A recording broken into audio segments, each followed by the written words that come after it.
সাবেক এমপিদের ইচ্ছা পূরণে প্রকল্প এখন গলার কাঁটা। বাদ পড়ল ৯ জেলার হাইটেক পার্ক প্রকল্প। কর্ণফুলী টানেলের বাজেট বাড়িয়ে শেখ হাসিনার জন্য করা হয় রিসোর্ট।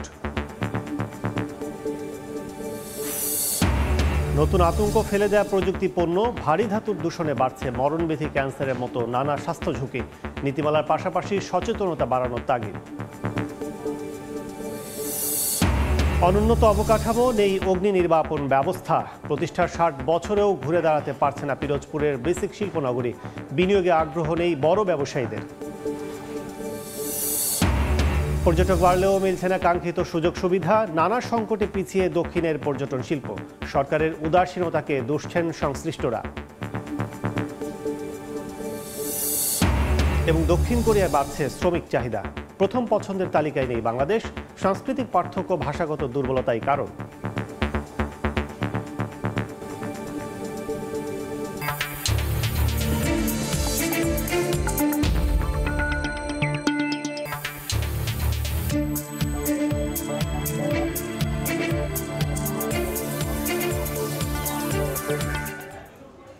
দেখছিলেন শিরোনাম। আমন্ত্রণ জানাচ্ছি দেশ ও দেশের বাইরের অর্থ বাণিজ্যের নানা খবরে আমাদের নিয়মিত আয়োজন এ সময় বাণিজ্যে। আপনাদের সঙ্গে আছি আমি কাজল আব্দুল্লাহ। শুরুতেই ঢাকায় বিশৃঙ্খলার উদ্দেশ্যে লোক জড়ো করার খবর। গুজব ছড়িয়ে অহিংস গণ অভ্যুত্থানের ব্যানারে রাজধানীতে মানুষ জড়ো করার চেষ্টা করা হচ্ছে, সে বিষয়ে জানাতে ঢাকা বিশ্ববিদ্যালয়ের টিএসসি এলাকায় আছেন রিপোর্টার বুলবুল রেজা। সরাসরি যাচ্ছে তার কাছে। রোববার রাত থেকেই ঢাকা বিশ্ববিদ্যালয় এবং শাহবাগ এলাকায় মাইক্রোবাস এবং বাস এবং ট্রাক পিকআপ ভ্যানে করে অনেক লোক জড়ো করা হচ্ছিল খবর কিন্তু পাওয়া গিয়েছিল। তারপর পরই কিন্তু এখানে ঢাকা বিশ্ববিদ্যালয়ে যারা শিক্ষার্থী রয়েছেন এবং আইন শৃঙ্খলা বাহিনীর সদস্য রয়েছেন তারা এই ক্যাম্পাসে ছুটে আসেন এবং তারা এই সত্যতা দেখতে পান যে অনেকেই মাইক্রোতে করে, অনেকে বাসে করে এবং পিকআপে করে জড়ো হচ্ছেন এবং তাদের এই জড়ো হওয়ার কারণ কি সেটি তারা জানতে চেয়েছেন। তারা যেটি বলেছেন যে একটি এনজিও বিনা সুদে ১ লাখ টাকা পর্যন্ত, কেউ কেউ বলেছেন ৫ লাখ টাকা পর্যন্ত সুদ দিবেন, এটি জানানো হয়েছে এবং সে কারণেই তাদেরকে বলা হয়েছে ঢাকায় যেতে হবে, ঢাকায় গিয়ে ঢাকা বিশ্ববিদ্যালয় এবং শাহবাগ এলাকায় জড়ো হতে হবে, তাহলেই সেই সুদ অর্থাৎ বিনা সুদে যে টাকা ১ লাখ থেকে ৫ লাখ টাকা সেটি পাওয়া যাবে। পরবর্তীতে রাতেই তাদেরকে ফিরিয়ে দেওয়া হয়েছে, কারণ এটি নিতান্তই গুজব ছিল। আইনশৃঙ্খলা রক্ষাকারী বাহিনীর সদস্যরা যেটি জানিয়েছেন, ঢাকা বিশ্ববিদ্যালয়ের শিক্ষার্থীরাও তাদেরকে সরিয়ে দিয়েছেন। আজকে সকালেও একই কাণ্ড ঘটেছে। আজকে সকালেও কয়েকটি বাসে এবং মাইক্রোতে করে অনেকেই এখানে এসেছেন এবং তারা একই কথা বলেছেন যে বাংলাদেশ থেকে যে সমস্ত তাদেরকে বলা হয়েছে যে সমস্ত টাকা পাচার হয়েছে বিদেশে, সেই লুণ্ঠিত টাকা দেশে আনা হয়েছে এবং সেই টাকাই বিনা সুদে লোন দেওয়া হচ্ছে গরিব মানুষদেরকে এবং সে কারণেই তাদেরকে আনা হচ্ছে। তবে আইনশৃঙ্খলা বাহিনীর সূত্র বলছে যে একটি অস্থিতিশীল এবং শিক্ষার্থীদের সঙ্গে কথা বলে আমরা যতটুকু জানতে পেরেছি, অস্থিতিশীল একটি পরিবেশ তৈরি করার জন্যই কিন্তু এই ঘটনা ঘটিয়েছে একটি গোষ্ঠী বা চক্র।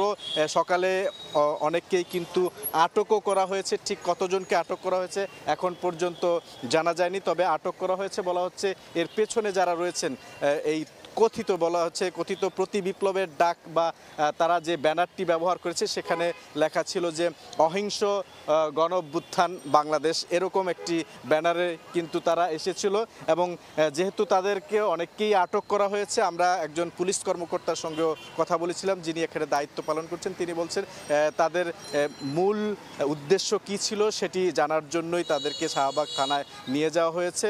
পরবর্তীতে হয়তো জানা যাবে যে আসলেই এর পেছনে কারা ছিল এবং যে অস্থিতিশীল পরিবেশ তৈরি করার পায়তারা করা হচ্ছে বলা হচ্ছে এর পেছনের মূল কারিগর কারা। তো এখন পর্যন্ত এই ছিল আমার কাছে সবশেষ তথ্য ঢাকা বিশ্ববিদ্যালয় এলাকা থেকে। চলমান পরিস্থিতি জানতে এতক্ষণ সরাসরি ছিলাম ঢাকা বিশ্ববিদ্যালয়ে। একেবারে অলস পড়ে আছে বাংলাদেশের একমাত্র 7 স্টার মানের রিসোর্ট। চট্টগ্রামের কর্ণফুলী টানেলের বাজেট বাড়িয়ে সাবেক প্রধানমন্ত্রী শেখ হাসিনার জন্য রিসোর্টটি তৈরি করে সেতু বিভাগ।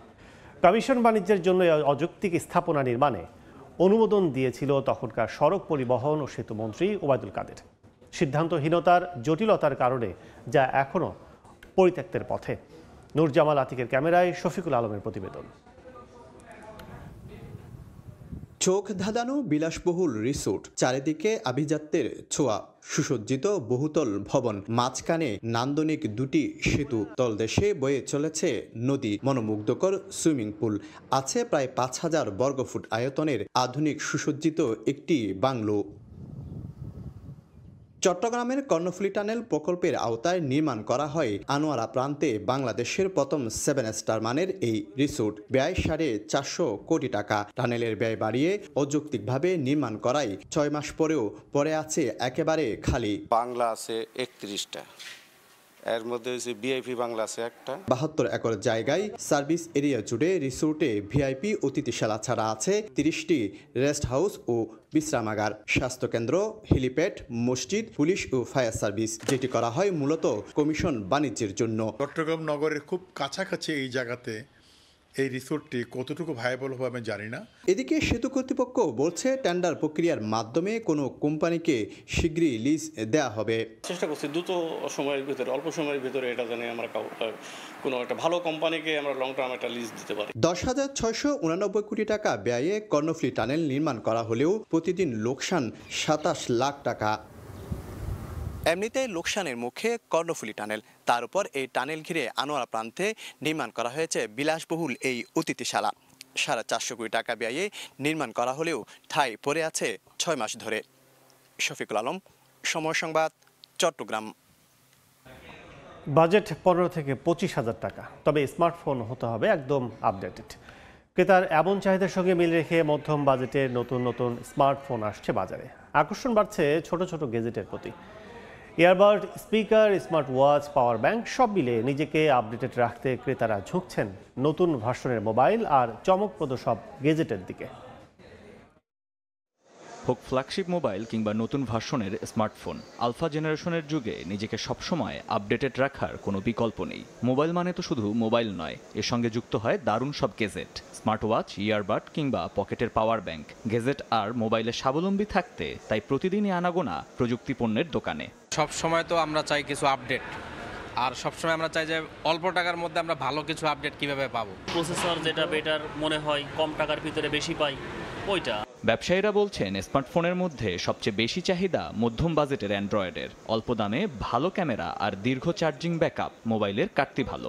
যেসব ফোন বেশি প্রয়োজন হয়, যেমন হচ্ছে আপনার ভালো ক্যামেরা, যেমন চার্জিং, কাস্টমার এখন চায় হচ্ছে কম সময়ের মধ্যে যাতে দ্রুত চার্জ ওঠে। গেমিং সিরিজের ফোনগুলো যেগুলো প্রসেসর ভালো, র্যাম রোম ভালো, ডিসপ্লে ভালো, এই সেটগুলোর চাহিদা এখন ভালো আছে। বছরখানেক আগেও সাধ্যের বাইরে থাকে ইয়ারবাড, এখন চাহিদার তুঙ্গে। সঙ্গে যোগ হয়েছে নয়েজ ক্যান্সেলিং সুবিধা, ওয়াটারপ্রুফ স্মার্ট ওয়াচ আর ওয়্যারলেস পাওয়ার ব্যাংক হয়ে উঠেছে নিত্যদিনের সঙ্গী। তাই এসব পণ্যের দাম সাধ্যের মধ্যে রাখার মতো করে উৎপাদনও করছে বিভিন্ন প্রতিষ্ঠান। 2,000-3,000 টাকায় ভালো ভালো ইয়ারফোন পাওয়া যাচ্ছে, যেমন একটা টাইমে আপনার 10-12 হাজার টাকা, 20,000 টাকা পর্যন্ত ইয়ারপড ছিল। নতুনের পাশাপাশি বিক্রি বেড়েছে সেকেন্ড হ্যান্ড স্মার্টফোনেও। বাজার ঘুরে জানা গেল উপযুক্ত র্যাম, পর্যাপ্ত রোম আর ভালো সার্ভিসের উপর নির্ভর করছে ক্রেতার চাহিদা আর ব্যবসায়ীর বিক্রি। মহির মারুফ, সময় সংবাদ, ঢাকা। কোথাও ধান ক্ষেত, আবার কোথাও বা শহর থেকে এত দূরে যে নেই কোনো ভালো সড়ক। তথ্য প্রযুক্তি খাতের কয়েকটি প্রকল্পে এমনই কাণ্ড করেছে হাইটেক পার্ক কর্তৃপক্ষ। ফ্রিল্যান্সারদের অভিযোগ, এমন জায়গায় এসব সেন্টার নির্মাণ করা হচ্ছে যেখানে মেলে না ইন্টারনেট আর কাজেরও অনুপযোগী। হাইটেক পার্কের নতুন কর্মকর্তারা বলছেন, এরকম 9 প্রকল্প বাদ দিয়ে 1,800 কোটি টাকার বেশি টাকা সাশ্রয় করেছেন তারা। কয়েক জেলা ঘুরে শরীফ রুবেলের ক্যামেরায় শুভ খানের রিপোর্ট।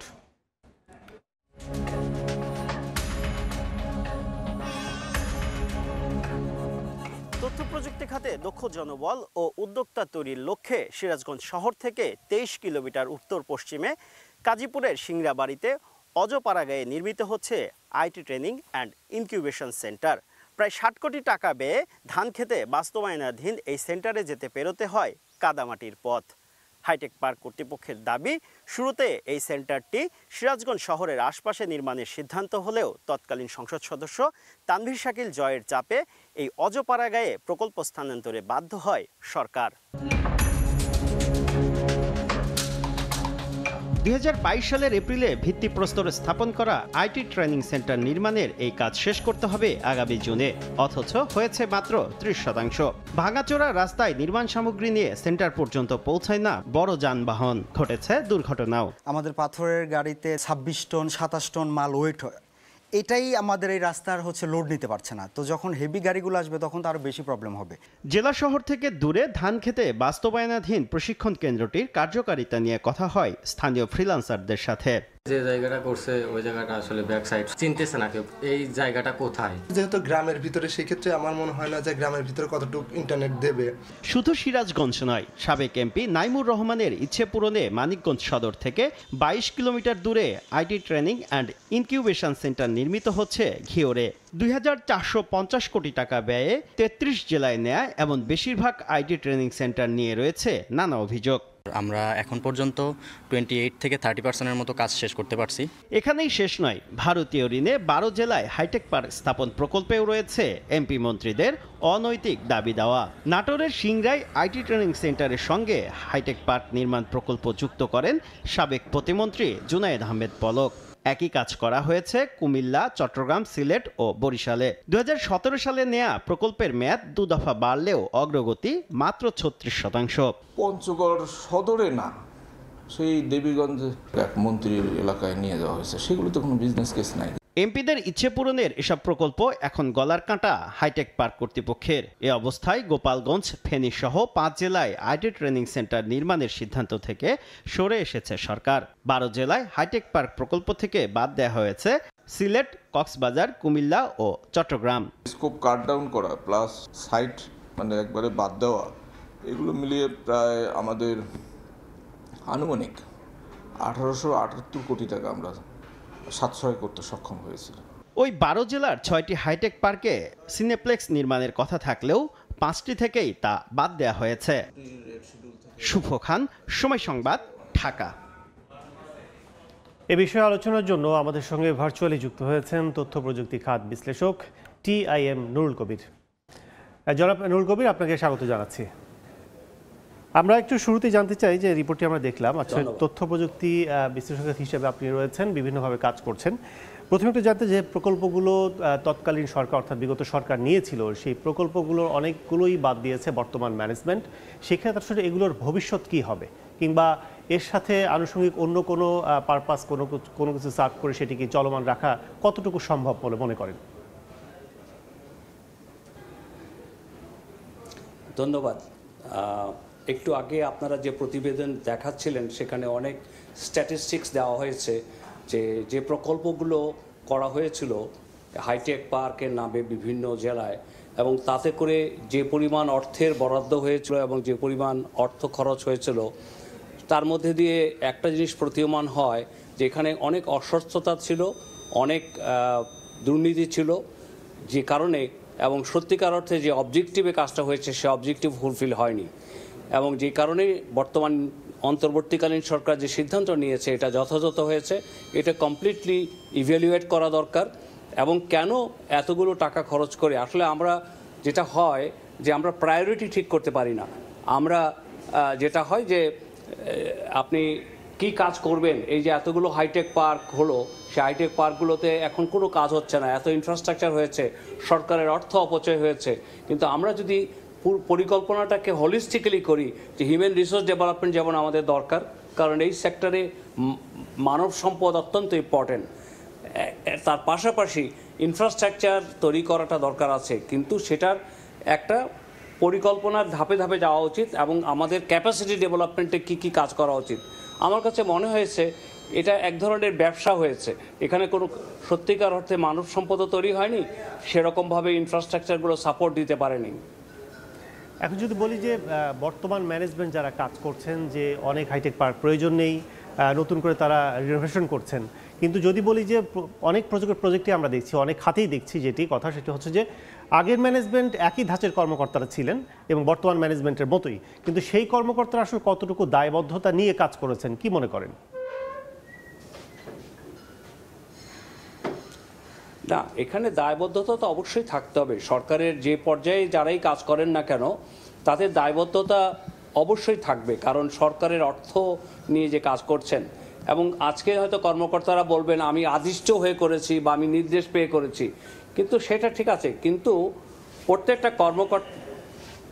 প্রত্যেকটা কর্মকর্তার একটা KPI থাকা দরকার, যে আমরা কি অবজেক্টিভে কাজটা করছি, সেগুলো নির্ধারণ করা ছিল না।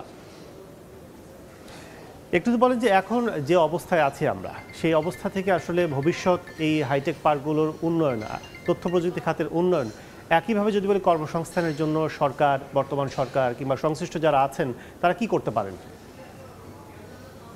যে আপনার প্রশ্নটা পরিষ্কার শুনতে পাচ্ছি না আমি। বর্তমান ম্যানেজমেন্টকে আগামী দিনের যে ভবিষ্যৎ যে কর্মসংস্থানের যে লক্ষ্য, সেই লক্ষ্য পূরণের জন্য আসলে কি করা দরকার, কি মনে করেন? বর্তমান যে আমার কাছে যেটা মনে হয়, ইন্টারিম গভর্নমেন্ট অনেক ধরনের সংস্কার এবং রিভিজিট করছে বিভিন্ন জিনিস। এই জায়গাটাতে একটা পরিষ্কার এবং পরিচ্ছন্ন ইভ্যালুয়েশন দরকার। এবং আমাদের যে লক্ষ্য, বাংলাদেশের তথ্য প্রযুক্তির ক্ষেত্রে যেটাকে আমরা এখন বলি ডিজিটাল ইকোনমি সিস্টেম চালু হওয়ার জন্য যেটা সবচেয়ে বেশি দরকার, আমাদের আইসিটি, টেলিকমিউনিকেশন, ব্রডকাস্টিংকে কনভার্জেন্স করা দরকার। এবং যে সমস্ত প্রকল্প আমাদেরকে কয়েক ধাপ এগিয়ে নিতে পারে, এর মধ্যে শর্ট টার্ম পরিকল্পনা দরকার, লং টার্ম দরকার, মিডিয়াম টার্ম দরকার। অন্তর্বর্তীকালীন সরকার হয়তো একটা রোডম্যাপ তৈরি করে দিতে পারে, তার আলোকে নির্বাচিত সরকার এসে সেটাকে টেনে নেবে। কিন্তু এখনই যেটা দরকার সেটা হচ্ছে যেই সমস্ত অপচয়গুলো হয়েছে, সে অপচয়ের দায়ভার যাদের আছে তাদের কাছে সেটার আমার মনে হয় জবাবদিহি করার জন্য ব্যবস্থা করা, এবং এটার শ্বেতপত্র বের করা যে অ্যাকচুয়ালি এতগুলো জেলায় এতগুলো ইনফ্রাস্ট্রাকচার তৈরি হয়েছে, কিন্তু চা দিয়ে বাংলাদেশের কি উপকার হয়েছে তার জবাব দিতে হবে। এবং পরবর্তীতে ইন্টারিম গভর্নমেন্ট যেটা করতে পারে যে এই ডিজিটাল ইকোনমি ইকোসিস্টেমটাকে তৈরি করার জন্য একটা সমন্বিত একটা কনসালটেশন করে একটা রোডম্যাপ তৈরি করতে পারে, যেটা দেশের এবং জনগণের উপকার হবে, দেশের অর্থনীতির উন্নত হবে।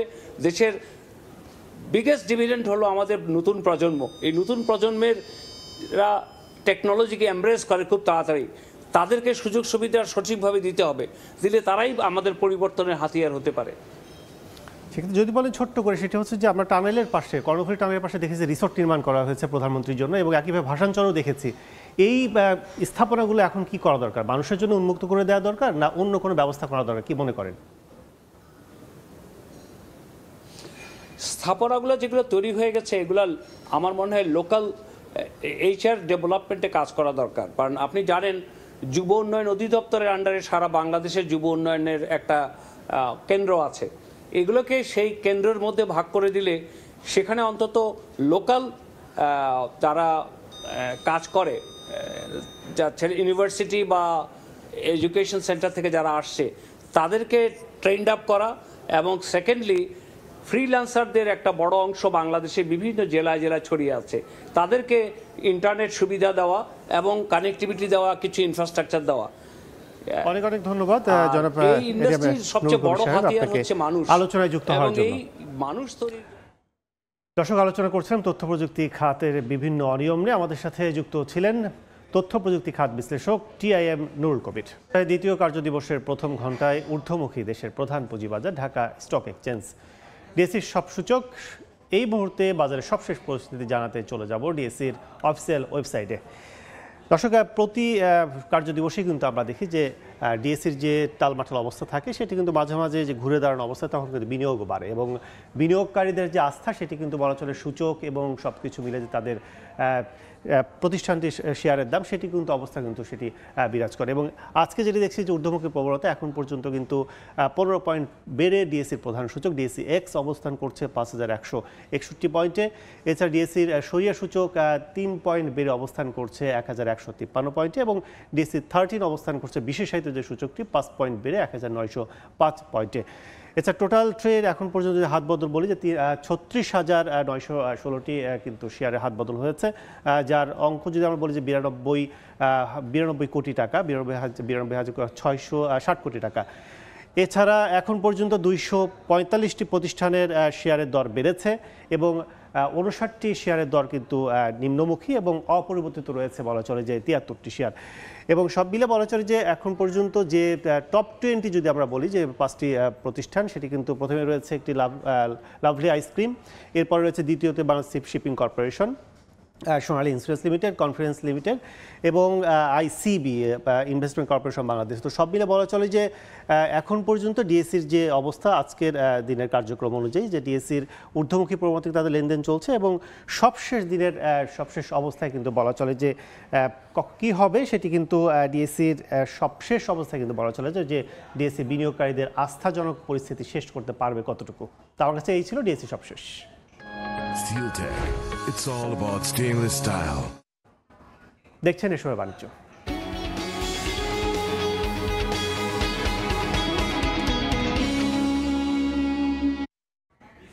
পরিবেশের নতুন আতঙ্ক বর্জ্য। দেশে বর্জ্য যেমন প্রতিনিয়ত বাড়ছে, এর সঙ্গে পাল্লা দিয়ে বাড়ছে স্বাস্থ্য ঝুঁকি। বিশ্ব স্বাস্থ্য সংস্থা বলছে বর্জ্য রিসাইক্লিং প্রক্রিয়ায় সঠিক পদ্ধতি অনুসরণ না করা হলে এর মধ্যে থাকা সব ভারী ধাতুর সংস্পর্শে শ্বাসকষ্ট, চর্ম ও স্নায়ু রোগ, এমনকি ক্যান্সারের মতো মরণব্যাধিরও ঝুঁকি রয়েছে। তাই নিরাপত্তা মান নিশ্চিত নীতিমালা বাস্তবায়নের পাশাপাশি ব্যক্তিগত রাষ্ট্রীয় পর্যায়ে সচেতনতা বাড়ানোর বিকল্প নেই বলছেন সংশ্লিষ্টরা। শাহিন আহমেদের ক্যামেরায় রৌনক নিয়ন্তার প্রতিবেদন।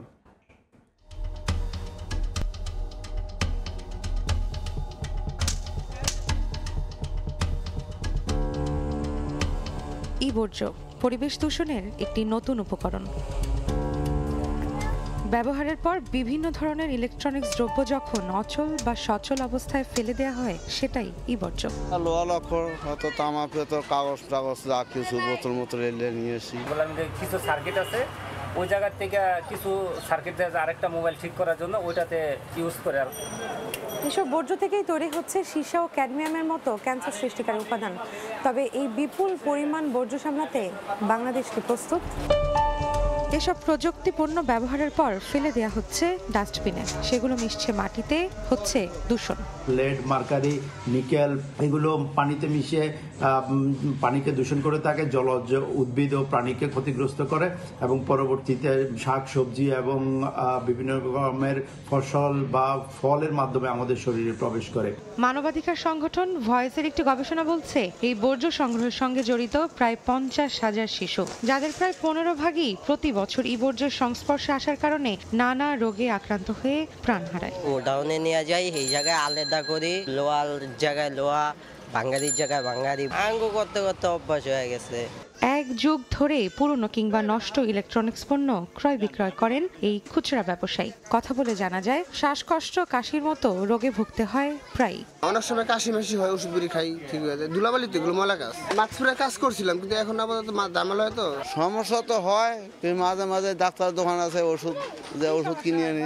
চিকিৎসকরা সতর্ক করছেন বর্জ্যে থাকা বিভিন্ন ভারী ধাতুর দূষণ রোধ করা না গেলে জনস্বাস্থ্যের ঝুঁকি বাড়বে দিন দিন। আমরা যেন যত্রতত্র এই জিনিসগুলো অন্য যেসব ময়লা সেগুলো না ফেলে সেগুলির জন্য একটা যখন ফেলবো সেটার জন্য আমাদের কোনো এরিয়ায় বা পাড়া মহল্লে সেপারেট জায়গা থাকে এই বর্জ্যগুলির জন্য কোনো একটা জায়গায় ফেলা। কিছু কিছু ক্ষেত্রে রিসাইকেলও করা যায় এবং যারা হ্যান্ডেলিং করবে তারা যেন অন্তত মাস্ক পরেন, গ্লাস পরিধান করেন। এই অবস্থায় এ থেকে উত্তরণে ব্যক্তিগত রাষ্ট্রীয় পর্যায়ে সচেতনতা বাড়ানোর পাশাপাশি অনানুষ্ঠানিক প্রতিষ্ঠানগুলোকে অনুমোদনের পরামর্শ সংশ্লিষ্টদের। আলাদা করে ফর্মাল সেক্টরে এটি সেগ্রিগেশনের বা রিসাইক্লিং এর দরকার আছে।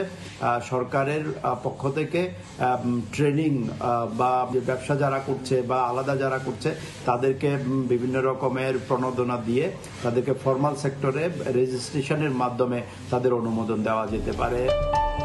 2021 সালে বর্জ্য বিধিমালা প্রয়োগ করা হলেও এখন পর্যন্ত তার সঠিক ও সুষ্ঠু বাস্তবায়ন দেখা যায়নি। সম্প্রতি অন্তর্বর্তীকালীন সরকারের পরিবেশ উপদেষ্টা সৈয়দা রিজওয়ানা হাসান জানান বর্জ্য নীতিমালা 2021 জোরালোভাবে বাস্তবায়নের কথা ভাবছে সরকার। রৌনক নিয়ন্তা, সময় সংবাদ, ঢাকা। বাণিজ্য। নীলফামারীতে উঠতে শুরু করেছে আগাম আলু, বিক্রি হচ্ছে মাঠ থেকেই, ভালো দাম পেয়ে খুশি কৃষক। বিস্তারিত জানাতে সৈয়দপুরের কিশোরগঞ্জ এলাকায় আছেন রিপোর্টার শাকির হোসেন বাদল, সরাসরি যাচ্ছে তার কাছে। আপনাদেরকে জানিয়ে রাখি যে সারা বাংলাদেশের মধ্যে আলু উৎপাদনের দিক থেকে নীলফামারী একটি অন্যতম জেলা। এইখানে আগাম আলু উৎপাদন হয়। এবার নীলফামারীতে প্রায় 8 থেকে 9,000 হেক্টর জমিতে আগাম আলু উৎপাদন লাগানো হয়েছে, যা ইতিমধ্যে উঠা শুরু হয়েছে। যদিও এটি অল্প আকারে, এখন আপনারা দেখছেন যে এই জমি থেকে আগাম আলু তোলা হচ্ছে এবং জমি থেকেই আলু বিক্রি হয়ে যাচ্ছে। বর্তমানে আগাম আলুর নীলফামারীতে আগাম আলু বিক্রি হচ্ছে 80 থেকে 90 টাকা কেজি দরে। এখানকার কৃষকদের সাথে আমরা আলাপ করে দেখেছি যে তারা বলছে যে দাম পাওয়া যাচ্ছে মোটামুটি এটি তাদের জন্য একটি সুখকর বিষয়, যে কারণ মোটামুটি তারা ভালো দাম পাচ্ছে। এই ছিল আমার কাছে নীলফামারী থেকে আগাম আলু নিয়ে সর্বশেষ। এতক্ষণ সরাসরি ছিলাম নীলফামারীতে। এ সময় বাণিজ্য। ওয়ালটন হাইটেক ইন্ডাস্ট্রিজের সঙ্গে এমপ্লয়ি গ্রিন ব্যাংকিং চুক্তি করল সিটি ব্যাংক।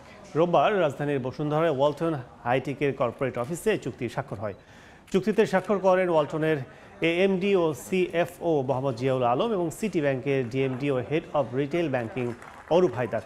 চুক্তির আওতায় এখন সিটি ব্যাংক থেকে বেতন ভাতা, অর্থ প্রদান, সংগ্রহ, ডেবিট ও ক্রেডিট কার্ড সহ প্রয়োজনীয় ব্যাংকিং পরিষেবা নিতে পারবেন ওয়ালটন পরিবারের সদস্যরা। এয়ার কন্ডিশনার ব্র্যান্ড গ্রি এর পার্টনার সম্মেলন অনুষ্ঠিত হয়েছে। এতে বিশেষ অতিথি ছিলেন গ্রি গ্লোবালের অ্যাসিস্ট্যান্ট প্রেসিডেন্ট কেভিন বাই ও সেলস ডিরেক্টর রায়ান চুং। দিনব্যাপী সম্মেলনে অংশ নেন সারা দেশের সব পার্টনার ও চ্যানেল পার্টনার্সরা। সম্মেলনের শুরুতে গ্রুপের চেয়ারম্যান মোহাম্মদ নুর নেওয়াজ অতিথিদের স্বাগত জানান। এ সময় গ্রি ব্র্যান্ডের পণ্য সামগ্রী দেশের ক্রেতা ও ব্যবহারকারীদের কাছে প্রচার, প্রসার, নিরবিচ্ছিন্ন সরবরাহ ও বিক্রয় সেবা দেওয়ার জন্য তাদের ধন্যবাদ জানানো হয়। দেখছেন এ সময় বাণিজ্য। দক্ষিণ কোরিয়ায় শ্রমবাজারে বাড়ছে বিদেশি শ্রমিকের চাহিদা। প্রতি 10টি প্রতিষ্ঠানের মধ্যে 7টি বিদেশি শ্রমিক নিতে আগ্রহী দেশটি। কান্ট্রি এমপ্লয়মেন্ট প্ল্যাটফর্ম অপারেটরের জরিপে উঠে এসেছে তথ্য। তবে সাংস্কৃতিক পার্থক্য, ভাষাগত দুর্বলতা সহ বেশ কিছু কারণে নিয়োগকর্তাদের প্রথম পছন্দের তালিকায় নেই বাংলাদেশি কর্মীরা। দক্ষিণ কোরিয়া থেকে মোহাম্মদ হানিফের রিপোর্টে বিস্তারিত। বিদেশি শ্রমিকদের পছন্দের দেশের তালিকায় শুরুর দিকেই থাকে দক্ষিণ কোরিয়ার নাম। আর্থিক নিরাপত্তা আর কর্ম পরিবেশের কারণে সুনাম আছে দেশটির। দক্ষিণ কোরীয় শ্রমবাজার নিয়ে সম্প্রতি এক জরিপ চালায় কান্ট্রি এমপ্লয়মেন্ট প্ল্যাটফর্ম নামে একটি প্রতিষ্ঠান। এতে দেখা যায় শ্রমবাজারে বাড়ছে বিদেশি শ্রমিকের চাহিদা। প্রতিষ্ঠানটি জানায় বিদেশি কর্মীরা দক্ষিণ কোরীয়দের তুলনায় বেশি পরিশ্রমী, তাদের চাকরি ছেড়ে দেওয়ার হারও অনেক কম। জরিপে অংশ নেয়া 500রও বেশি প্রতিষ্ঠানের 73% বলছে স্থানীয়দের চেয়ে বিদেশি শ্রমিকদের বেতন চাহিদা কম হওয়ায় তাদের নিয়োগে আগ্রহ বাড়ছে কোম্পানিগুলোর। প্রতি 10টি প্রতিষ্ঠানের মধ্যে 7টি বিদেশি শ্রমিক নিতে আগ্রহী বলে জানান কান্ট্রি এমপ্লয়মেন্ট প্ল্যাটফর্ম। তবে দক্ষিণ কোরিয়ায় বিদেশি শ্রমিকের চাহিদা থাকলেও বাজার ধরতে পারছে না বাংলাদেশিরা। সংস্কৃতি পার্থক্য ও ভাষাগত দুর্বলতা সহ বেশ কিছু কারণে নিয়োগকর্তাদের প্রথম পছন্দের তালিকায় নেই বাংলাদেশি কর্মীরা। আমরা কোম্পানিতে যে দেখলাম যে থাকার জায়গাটা একটু বেশি ভালো হয়নি, বা আমরা যেরকম প্রত্যাশা করেছিলাম সেরকম হয়নি, কাজটা আমার মনোনীত হয়নি, বা এখানে বাংলাদেশি নেই, আমি একা আছি। সেখানে কিন্তু আমরা ধৈর্য ধরে যদি বারবার প্রতিদিন করে যাই তাহলে কিন্তু এগুলো সমাধান হয়ে যায়, কাজগুলো আয়ত্ত হয়ে যায়। তারপরে যেখানে পরিবেশ আমি খাপ খাওয়াতে পারছি না, চেষ্টা করলে কিন্তু পরিবেশও আমরা খাপ খাইয়ে ফেলতে পারি। তারপর থাকার জায়গায় যদি সমস্যা থাকে সেটাও কিন্তু আমি একসময় নিজেই সমাধান করে ফেলতে পারি, বা আমার কাজের পারফরমেন্স বা আমার আচরণ সবকিছু ভালো দেখলে মালিকরাই একসময় নিজেরা সহযোগিতা করবেন। বাংলাদেশ, চীন, নেপাল, ভিয়েতনাম সহ 16টি দেশ থেকে এমপ্লয়মেন্ট পারমিট সিস্টেম বা ইপিএস এর মাধ্যমে বিদেশি শ্রমিক নিয়োগ দেয় দক্ষিণ কোরিয়া। এই প্রক্রিয়ায় প্রতিটি দেশ থেকে কর্মী নিয়োগের কোটার ব্যবস্থা আছে, যার মাধ্যমে বছরে নির্দিষ্ট সংখ্যক শ্রমিক কাজ করার সুযোগ পান দেশটিতে। আরও বিদেশি শ্রমিক নিয়োগের ক্ষেত্রে কোটার বিধিমালা পরিবর্তন চান দক্ষিণ কোরিয়ার বেশিরভাগ কোম্পানি। দক্ষিণ কোরিয়া থেকে মোহাম্মদ হানিফ, সময় সংবাদ। এ পর্যায়ে শীর্ষ সংবাদগুলো জানিয়ে দিচ্ছি আরেকবার। সাবেক এমপিদের ইচ্ছা পূরণ প্রকল্প এখন গলার কাঁটা। বাদ পড়ল 9 জেলার হাইটেক পার্ক প্রকল্প। কর্ণফুলী টানেলের বাজেট বাড়িয়ে শেখ হাসিনার জন্য করা হয় রিসোর্ট।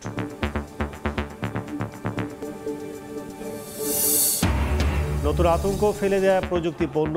ভারী ধাতুর দূষণে বাড়ছে মরণব্যাধি, ক্যান্সারের মতো নানা স্বাস্থ্য ঝুঁকি। নীতিমালার পাশাপাশি সচেতনতা বাড়ানোর তাগিদ। এবং অনুন্নত অবকাঠামো নেই, অগ্নি নির্বাপন সুবিধা। প্রতিষ্ঠার 60 বছরও ঘুরে দাঁড়াতে পারছে না। পিরোজপুরের বেসিক শিল্পনগরী। বিনিয়োগে আগ্রহ নেই বড় ব্যবসায়ীদের।